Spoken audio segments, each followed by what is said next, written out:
So this is 0350 GMT on Wednesday, the 9th of November 2022. This is the Khoodeelaar television channel, Baby Angel Geronimo editions, being broadcast on the internet, not on satellite, not on terrestrial, and not on cable networks. This will include updates on all the items that we have been broadcasting about and commenting on. The first one from the UK is, of course, the item of news that came online during the late hours of Tuesday, the 8th of November 2022, to the effect that Gavin Williamson had resigned.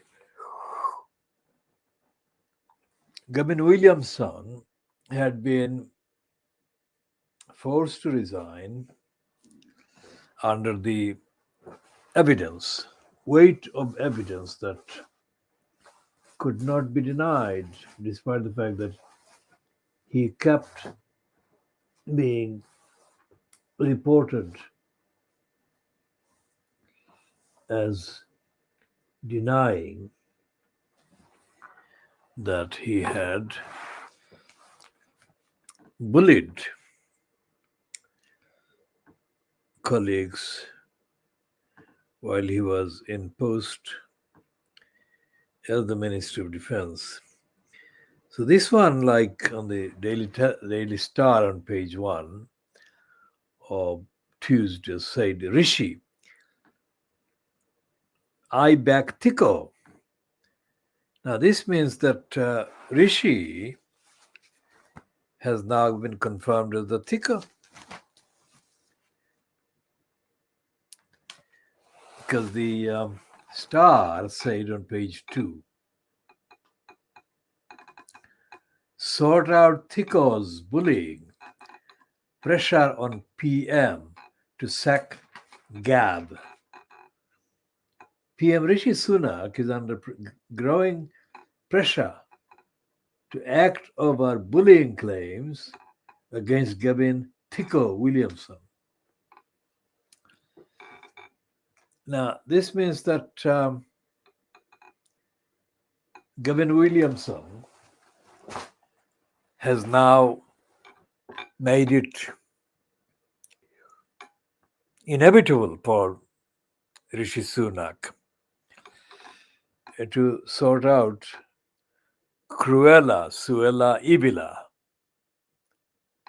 There is no shield, there is no cover under which Cruella, Suella, Ibila, Braverman can be shielded by Sunak. So it will be only a matter of time before Sunak is forced to sack or persuade her to resign. Suella, Cruella, Ibila. And comments have been made about various incidents, the appointments, these two appointments in particular, but not necessarily the only ones, that have been cited as evidence that Rishi Sunak has lacked judgment or has poor judgment or has problems in exercising due judgment. For example, when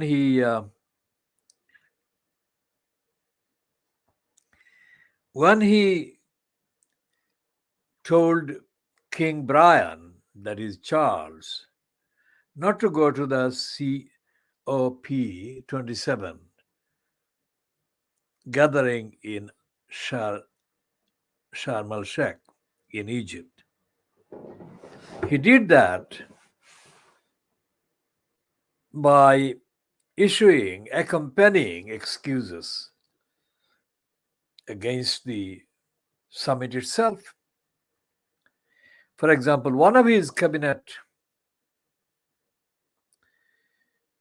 appointees, Therese Coffey, said that the summit was nothing but a gathering of people. Now, you cannot get thicker than that. Of course, it is a gathering of people. But gathering of people is the basic raw materials of every action. Without gathering of people, you cannot do anything. That is impossible. So, gathering of people exposes the emptiness of Therese Coffey. Apparently, she holds a PhD. We shall check that one. And that actually raises the question as to what PhDs are about. Crooks, liars, prostitutes, thieves, and criminals are given PhDs by, quote, bona fide academic institutions in the UK.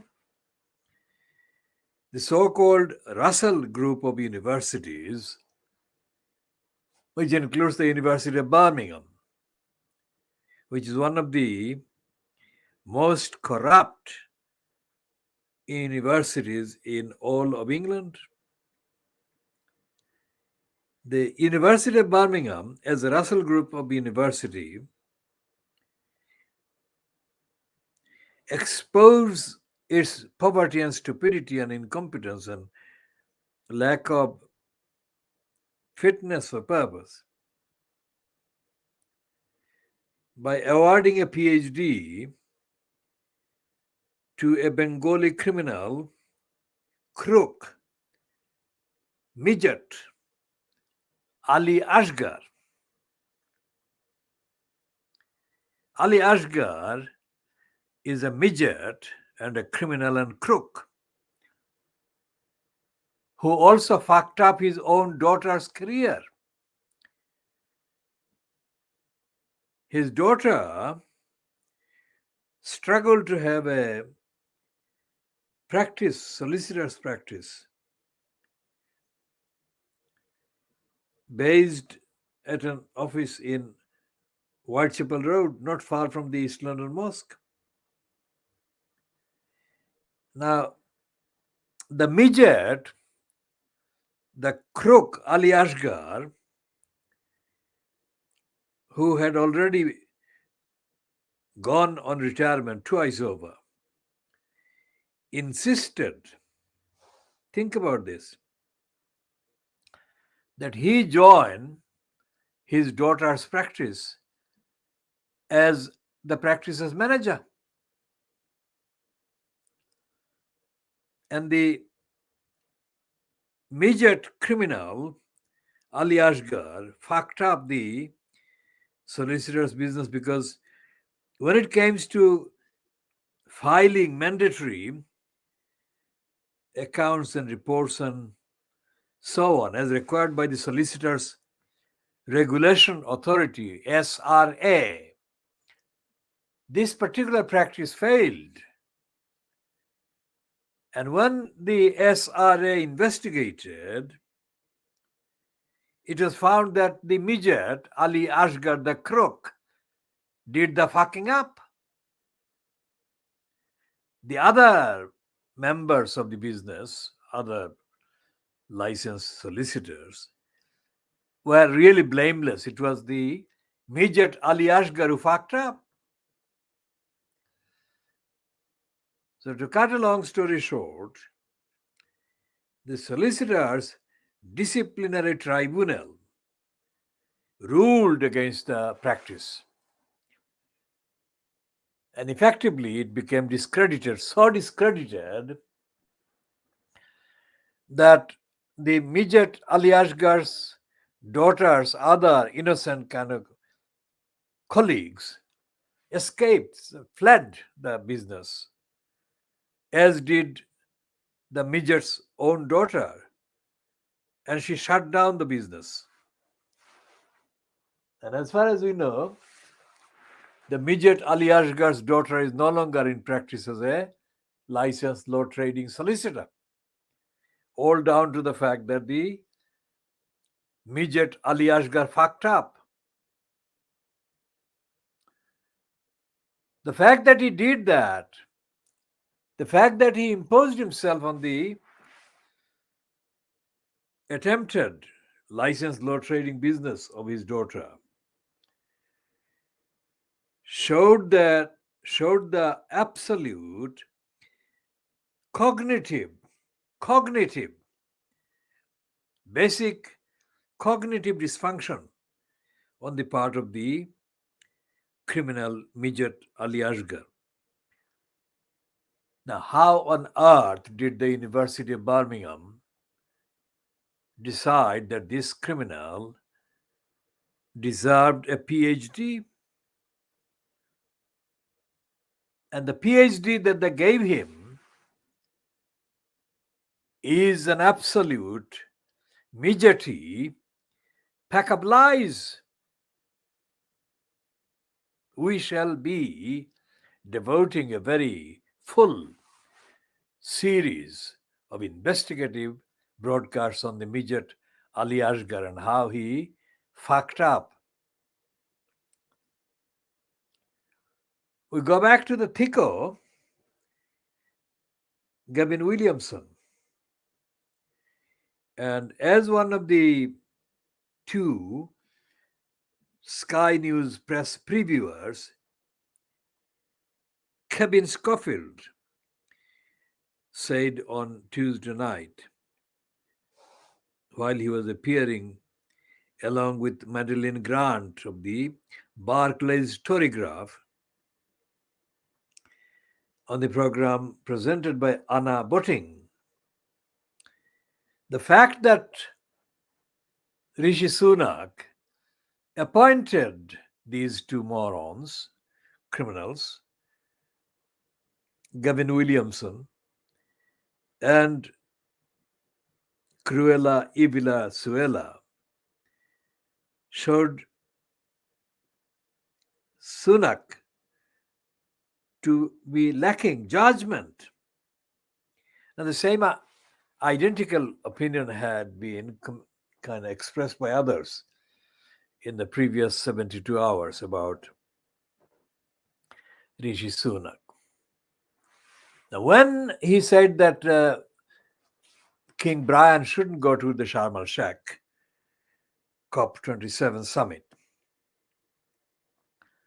and he was aided and abetted by the moron Therese Coffey, PhD, saying that it was nothing but a gathering of people. Sunak was exposed as lacking judgment. And then he was bounced to go there. Contrary to what the Fleet Street conservative papers have said, he was bounced not by Boris Johnson only. He was bounced by the fact that Ed Miliband, one of the former leaders of the UK Labour Party, Ed Miliband had made comments about the very serious importance that Britain should attach to COP27. And it became quite clear to the Conservatives that Ed Miliband would make an impact that would put Sunak in the dark. So Sunak, completely without any expression of shame or regret or embarrassment, decided to go to Egypt.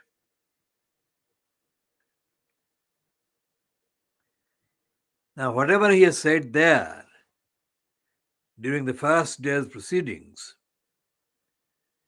were less important in terms of the fact that he was there at all than there would be if he wasn't there. He, of course, underestimated and confused the importance of the threat to the planet by climate change.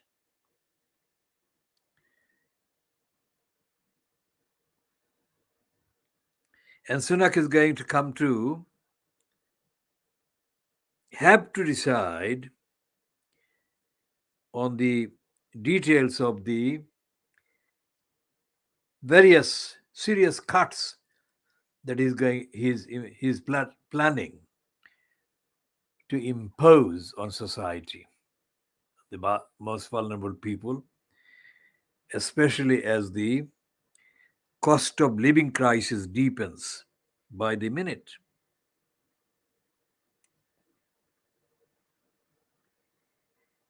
It is clear that Rishi Sunak,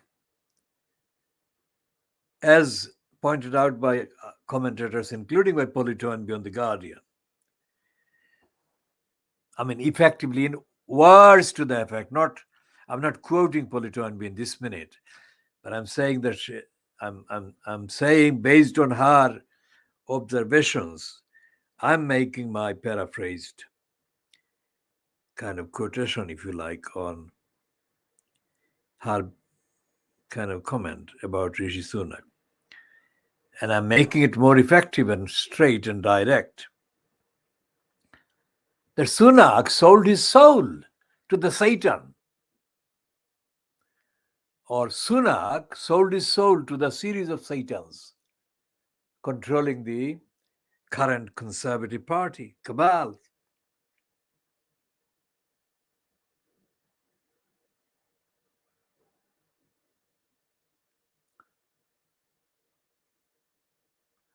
Okay, for a brief tour of events in Pakistan.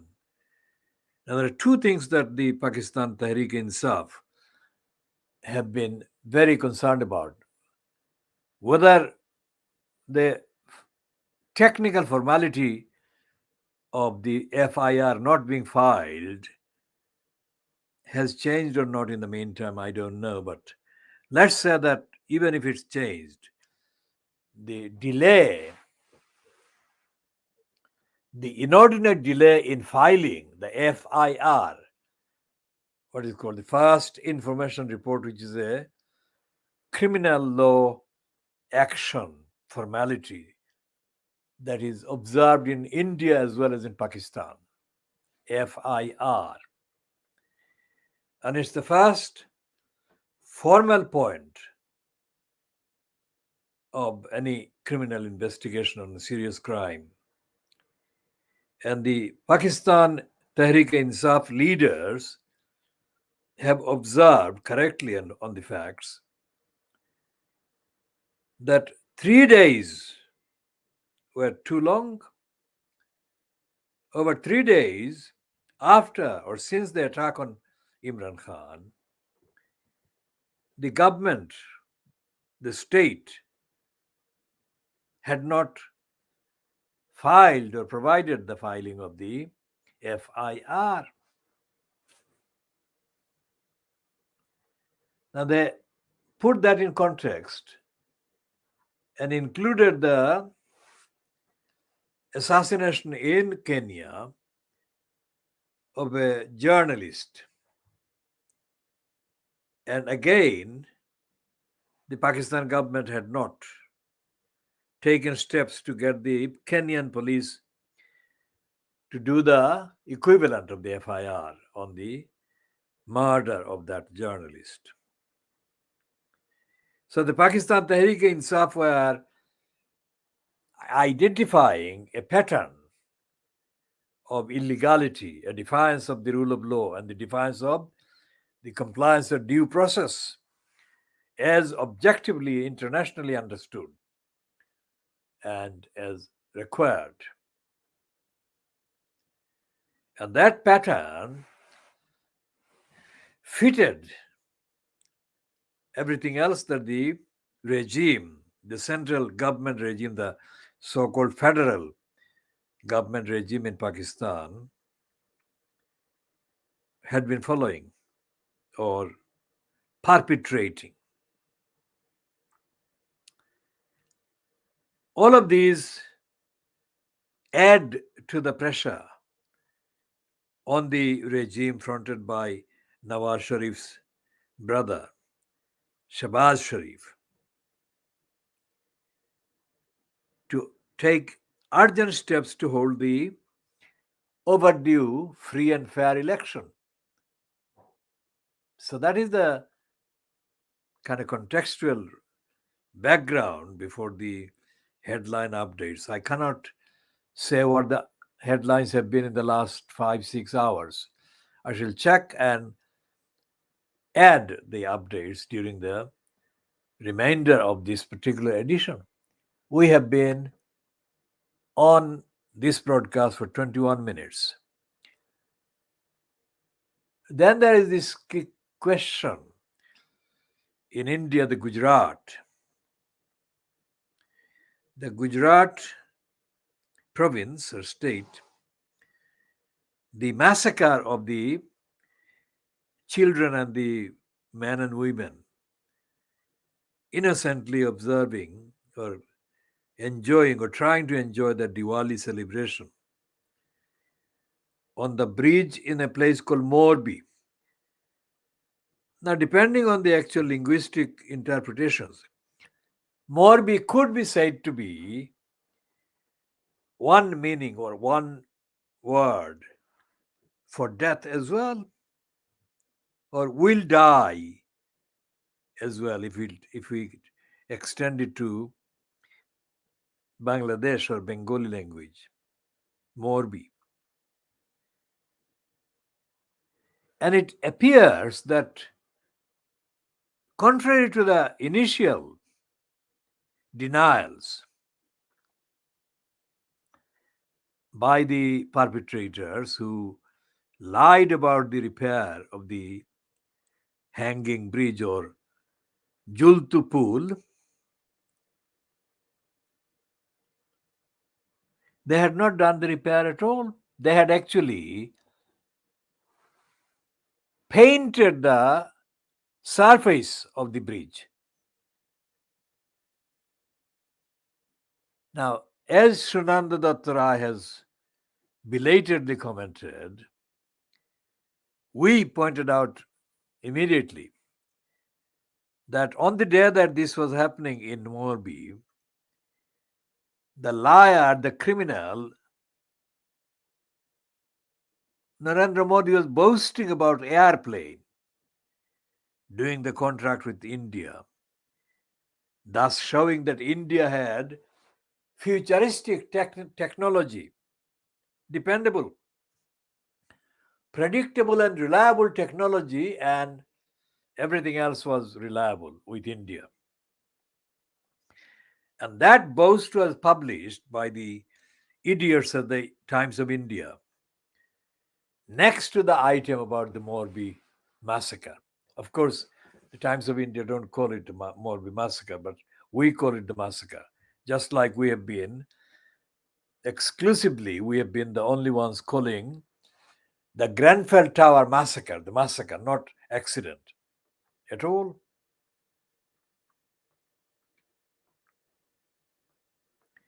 So Shananda Datta Rai has said that we have been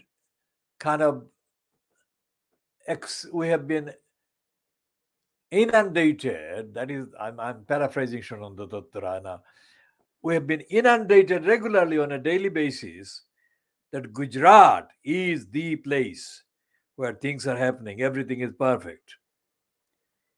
And here is the tragedy, according to Shunanda Datta Rai, that is, that this Morbi thing has happened. Now, extrapolate what has happened in Morbi and how the various local council, local authority, and the Gujarat government have allowed the company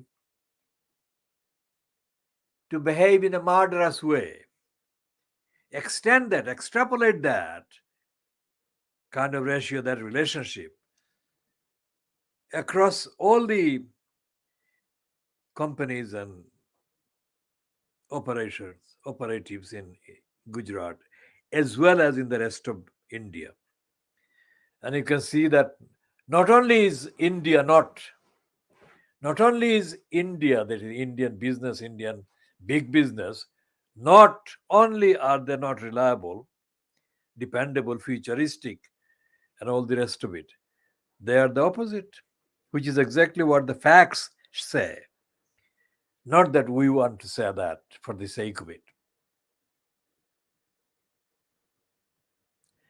And there is this sick making tendency that has been evident in the English language Modi supporting papers in India in the last, let's say, week. A renewed surge of embarrassingly infantile praise for things Indian coming from Moscow.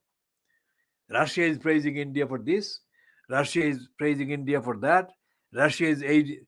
I mean, this is completely sick-makingly, embarrassingly incredible. Not only does it show that Putin is being manipulated, but that it actually is a product of Modi running the propaganda operations, while massacres like the people of on the bridge, Jultu Pul in Morbi, are taking place. Gang rapes of innocent children, women taking place, and dedicated procrastination by the corrupt, hateful Indian Supreme Court and the court bureaucracies are abusing their position in penalizing Muslim named activists, politicians, etc., while letting Hindutva fronting couriers of careers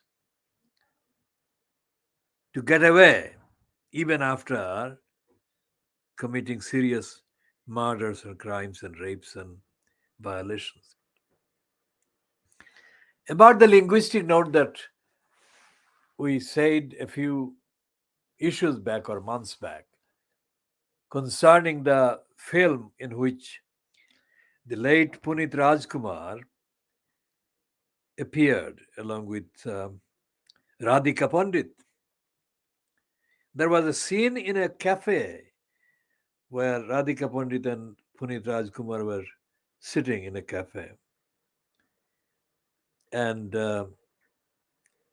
what looked like a Muslim man came and spoke to Punit Rajkumar for about 3 seconds, then disappeared.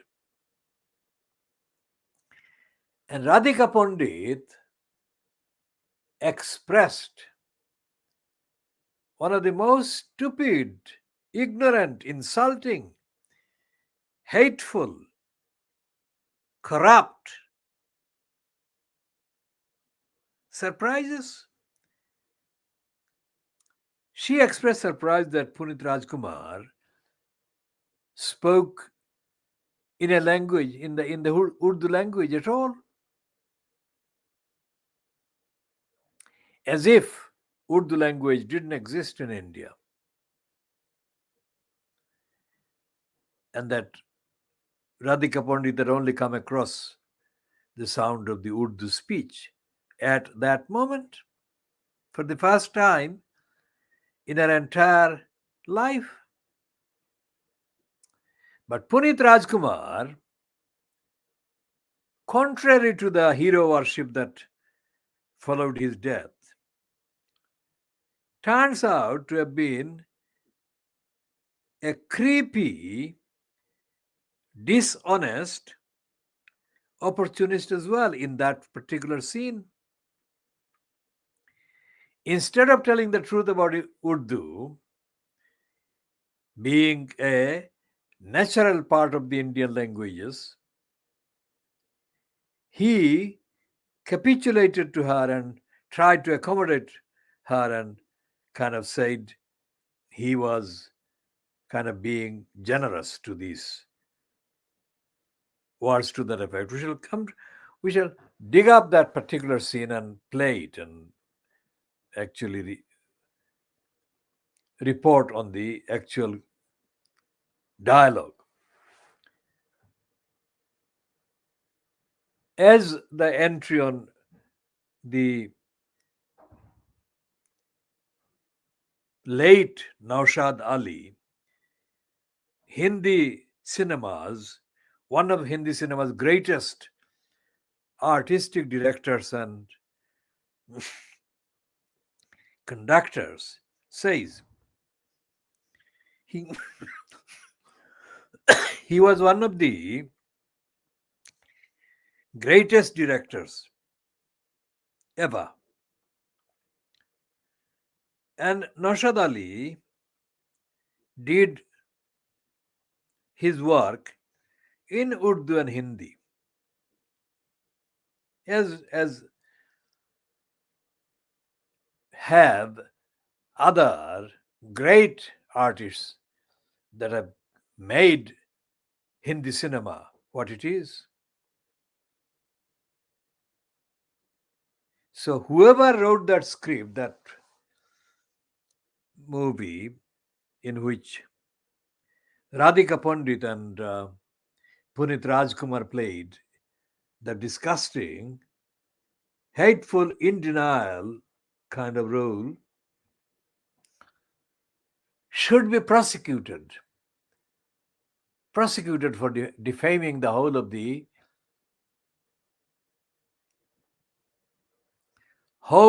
the population speaking Urdu and Hindi and whatever. The whole of the entire part of North India, northern India, is the place where Urdu originated.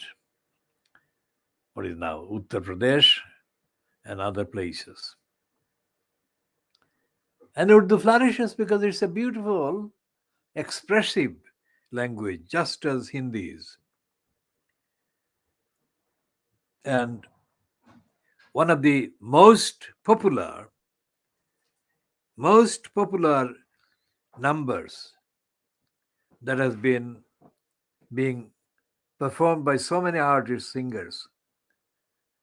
Well, I'm saying one as an example, but there are literally hundreds. Is the item number one, number called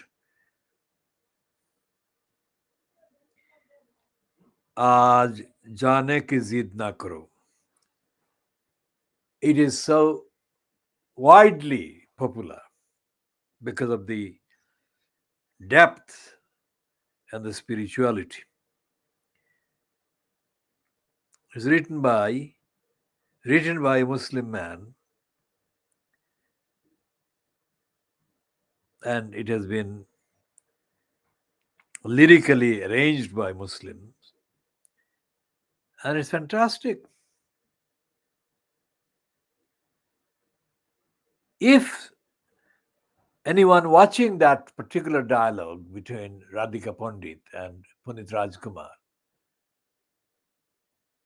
pays attention, then they would not, based on that dialogue, it would not appear possible that any of these masterpieces existed in the Indian art and linguistic and the films.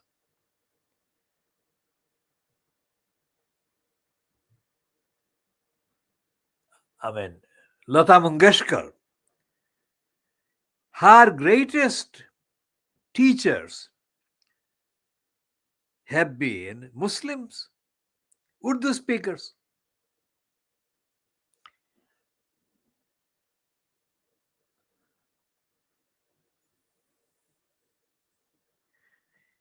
So there is the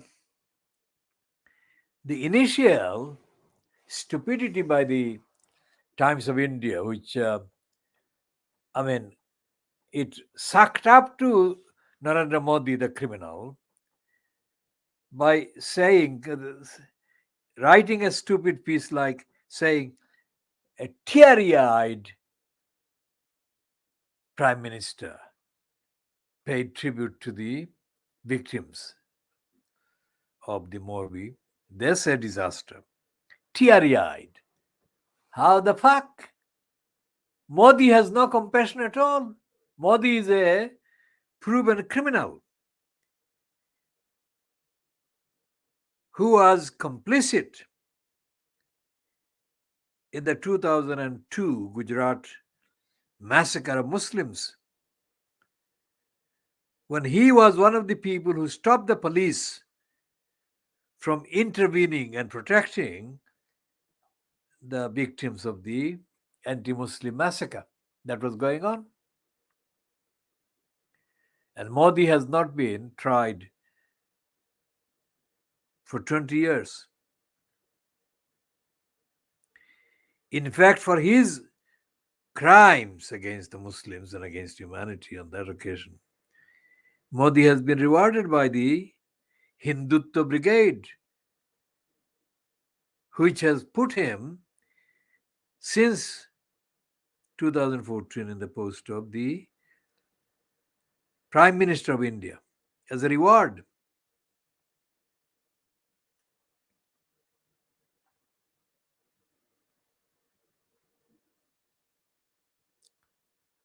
We shall update on the various things that happen as a result of the so-called commissions and inquiries and all the rest of it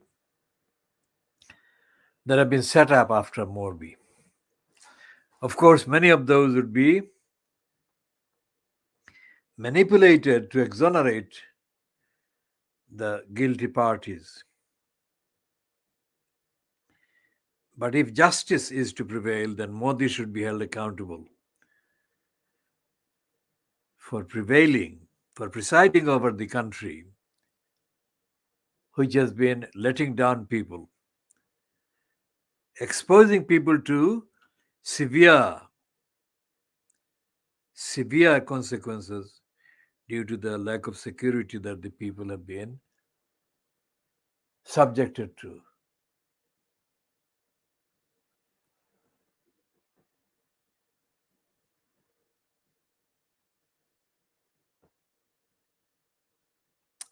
Over to Sharm el-Sheikh and the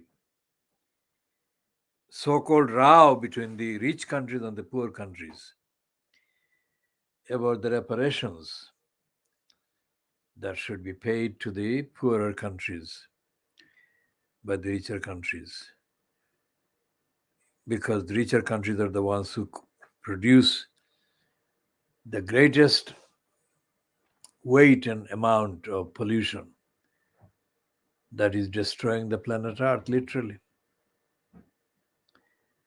Typically, the Fleet Street papers are so corrupt. I mean, the Daily Mail is the most corrupt daily in the whole of the English language. Its headline on Tuesday condemned the people, says just what planet are they on? Because these campaigners had the audacity to point out that serious and urgent action has to be taken to save the planet, literally. So instead of welcoming that, the Daily Mail gets on its own appointed moral platform and destroys all the ethical and moral claims that are made by innocent people for saving the planet. Far from having any morality, the Daily Mail is Satan's daily. Everything is twisted. Every fact and every truth is twisted by the Daily Mail. And I don't believe that it is true to say that it is only the criminal Shaitan, Paul Dacre, who did it. The Daily Mail existed before Paul Dacre ever existed, if you like. In the 1930s, when the Daily Mail appeased Adolf Hitler and the Nazi Party.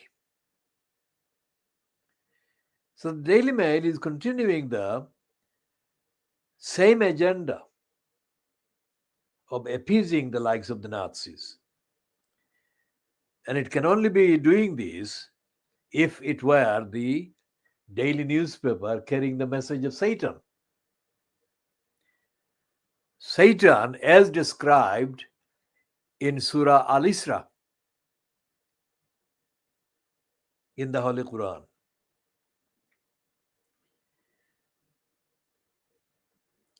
All the events of the last, well, let's say last 80 years, all the events of the last 80 years have shown that the Daily Mail got it wrong on every single crucial issue, politically, environmentally, socially, racially, etc., etc., and the Daily Mail could not have got it all wrong if it had any connection with the telling of the truth, and if it was not part of Satan's daily propaganda against the truth. The Daily Mail lures and misleads and deludes the followers of Satan. For example, in the latest so-called leadership contest between Liz Truss and Rishi Sunak, the Daily Mail went out of its way to exhibit every single utterance attributed to Liz Truss as if it was the most rigorously tested truth based on the most rigorous and honest and moral engagement with the evidence on each issue. It turns out that the Daily Mail was lying. The Daily Mail was lying for Liz Truss, as it had been lying for Margaret Thatcher, as it had been lying for David Cameron, as it had been lying for Nigel Nasty Farage, as it had been lying for Brexit and Brexiteers, as it had been lying for Aaron Banks. Aaron Banks, for heaven's sake. Aaron Banks, who has been exposed as having been really nasty. I mean, this exposure came in a different route. He sued the journalist Carol Cordwaller and claimed that she was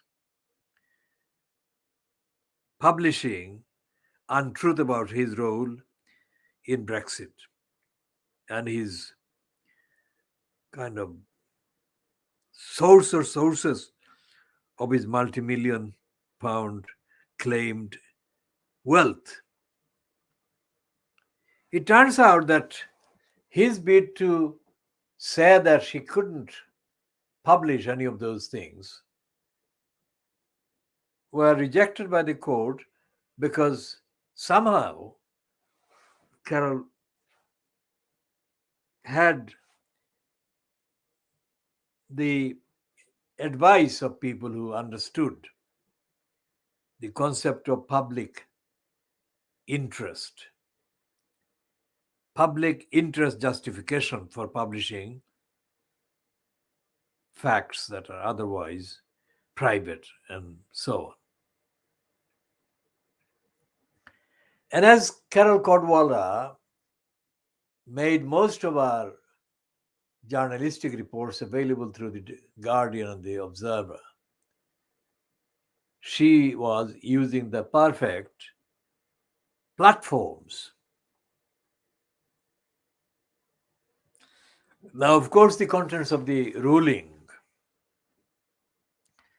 that rejected Aaron Banks' defamation bid against Carol is inconclusive, incomplete, in the sense that it doesn't actually show the inadequacies of the English legal corruption and bureaucracy. We shall be talking more about that as an update in due course, of course. Because, for example, the role of the Supreme Court, which is a laughing phrase, Supreme Court of England, in backing Priti Patel as the Home Secretary, who was continuing the order issued by Sajid Javid against Shamima Begum in 2017, that Shamima Begum should be denied her nationality by birth as a British national.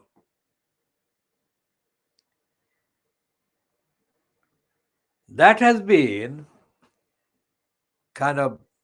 that decision has been condemned by the Court of Appeal, which effectively said that Shamima Begum should be allowed to return to the United Kingdom, initially to defend herself against this illegal prejudice removal of her citizenship. And she cannot do that by being denied access to the English court system. That's what this particular ruling by the Court of Appeal said. Now, that ruling was taken to the Supreme Court by Priti Patel, or Priti Patel fronted Home Office, and the Supreme Court completely fucked up. It didn't give due consideration to the grounds of the appeal, to the law, etc., etc., etc. And it became a stooge court. A stooge court in a banana republic. And it said that Shamima Begum should not be allowed to return to the UK. Now, that was months before or almost a year before this quote journalist published this book, which contains the assertion that has now not been denied by either the UK government or the Canadian government, that a Canadian spy was central in the project to groom and to transport these groomed victims, Shamima Begum and her friends, out of the UK and into Syria. Now, while the Supreme Court was ruling against Shamima Begum, it must have been aware that this had already taken place. So the Supreme Court itself is a criminal operation, literally criminal operation, literally a treacherous operation.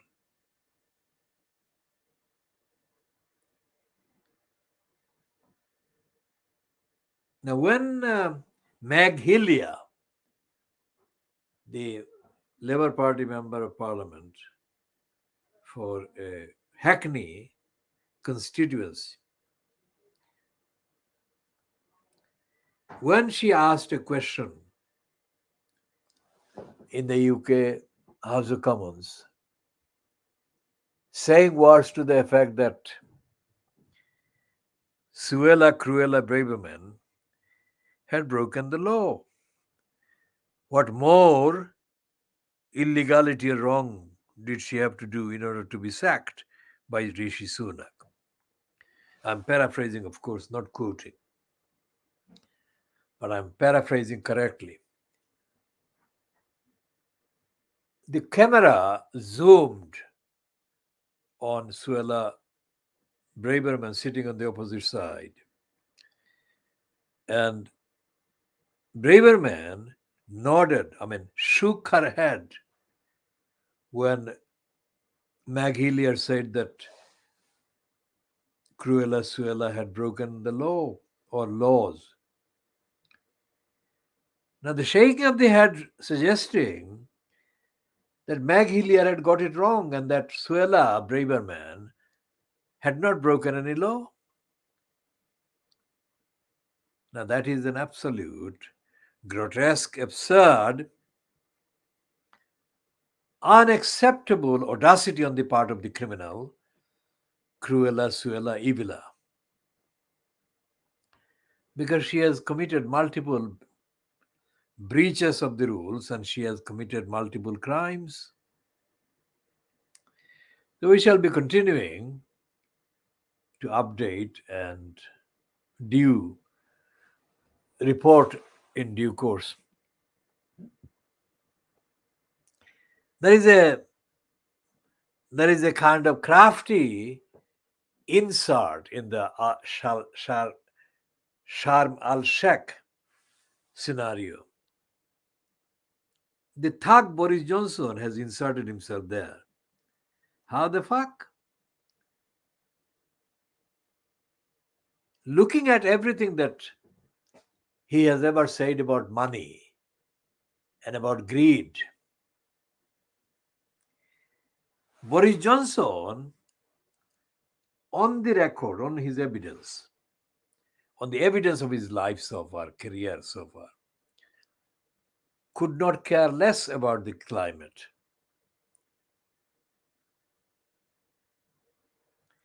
And yet, he is given a report by the Daily Mail, I think, giving a so called wise opinion about the climate change catastrophe that is happening. He said that this was happening because of war or wars. What war or wars could he have in mind? Of course, Boris Johnson, the congenital liar, the liar by birth, cannot leave well alone. That is to say, he cannot let an opportunity go if he thinks he can grab hold of it and make himself relevant.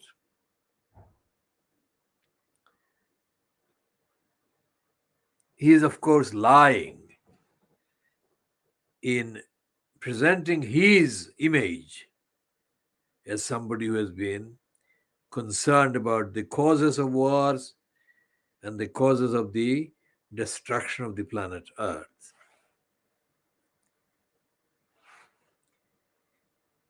Over the 30 plus years,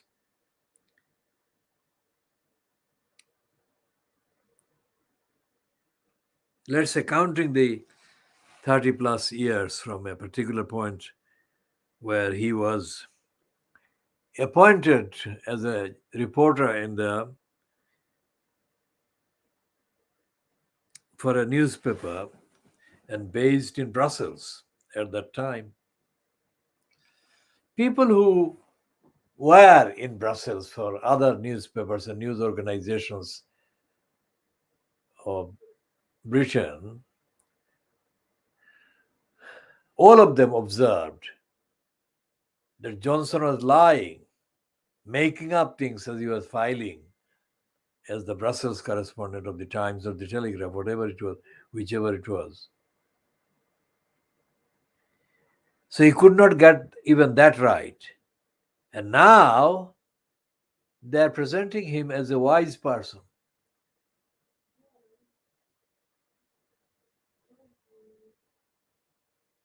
I mean, how wise is stupid?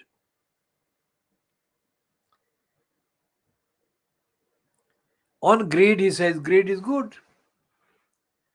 And when he was at Oxford, he and a gang of thugs belonged to the outfit called Bullying Done.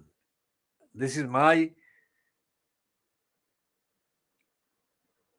comprehensible paraphrasing of the word Bullingdon. He was doing bullying. So, Bullying Done Club. He, Boris Johnson, belonged to the Bullying Done Club, to which also George Osborne belonged, and so on. And the purpose of the Bullying Done, it was a thugs club. The purpose was that they would go around Oxford, the town of Oxford, and they will smash restaurants and smash furniture in restaurants and cause damage.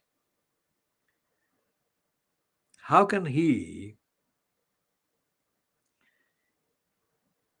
think that people have forgotten about that and he has become a sage, harmless sage, hard at work, trying to prevent catastrophe to the planet? He is a causer of damage and detriment to the planet.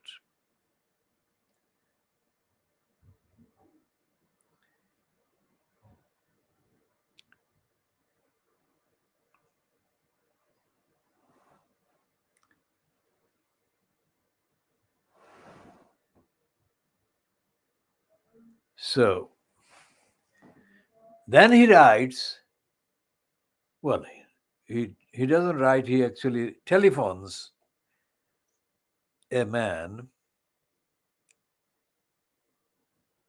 and tries to arrange someone, that man or whoever, to go and beat up a journalist. Beat up the journalist who had actually been correctly reporting on and updating on the fact that Johnson's mate at Eton College and the son of the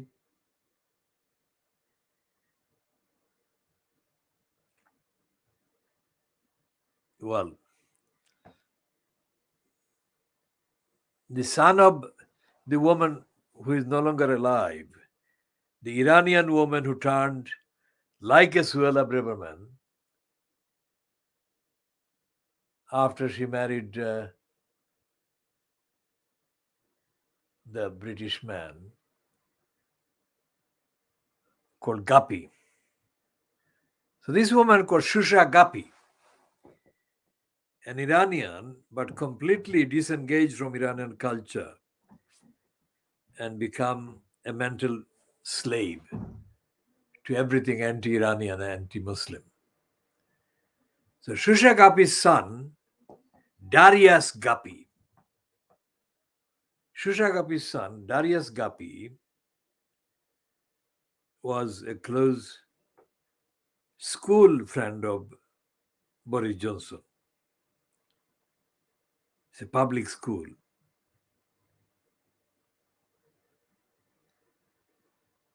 And he got jailed after being caught in a fraud.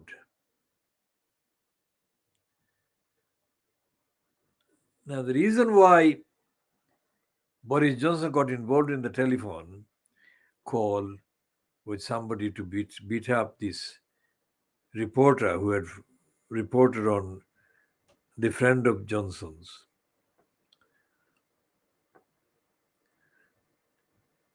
was because Johnson could only have got involved if he, Johnson, believed, as Darius Guppy believed, that anyone who reports on crime and criminality deserves to be attacked by the criminals, and that the investigative reporter or reporters had no right to report on the crimes and criminals activities. The transcript that has been published of that phone call by Boris Johnson contains a telling section where Johnson said that he didn't want this journalist to be beaten to death or seriously beaten up. He says that he should not be seriously beaten up. And he also wants to make sure that he would not be done permanent harm. How dare the liars say that?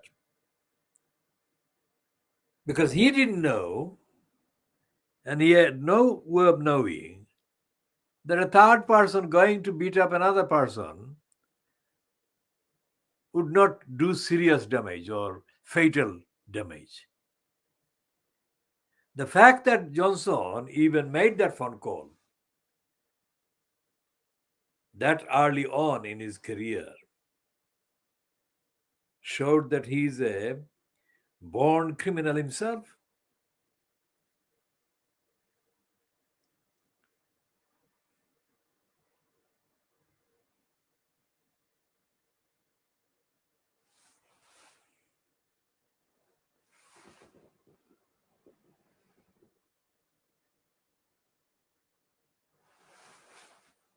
So Boris Johnson posing as a concerned kind of backer of the planet is beyond a joke. He's a sick-making, depraved criminal who has been involved for years in the systematic defamation of the world's most innocent baby angel Geronimo. Baby angel Geronimo has witnessed the depravity of Boris Johnson. And here is the second bulletin by baby angel Geronimo. I saw Johnson lying. I saw Christian Middlemiss lying. I saw George Injustice Eustace lying. And I saw the three High Court judges lying one after the other. And I saw the judges, although sitting separately, making absolutely identical points against the truth.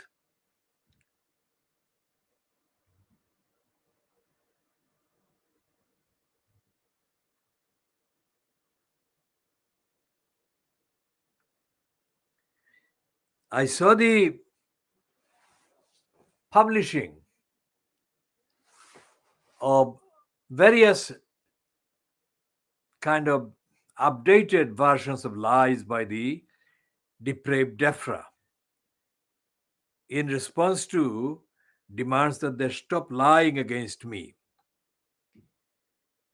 And I know that they lied on every single page, on every single line, and that they can never, ever undo the lies that they perpetrated against me. I, baby angel Geronimo, was born innocent, born in the perfect health, and I have been in perfect health. While these liars and depraved criminals have been looking for excuse after excuse after excuse to blame me for the sickness that they are.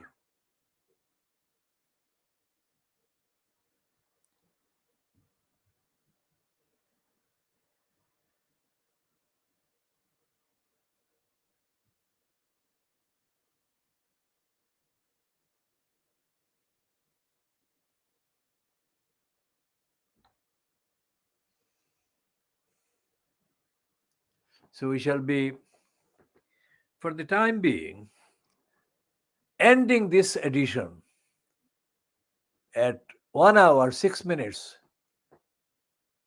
at 4:56 GMT on Wednesday, the 9th of November 2022, and we shall update on all the other outstanding items, including items on the long list of lies by Luthuram and Tower Hamlets and other issues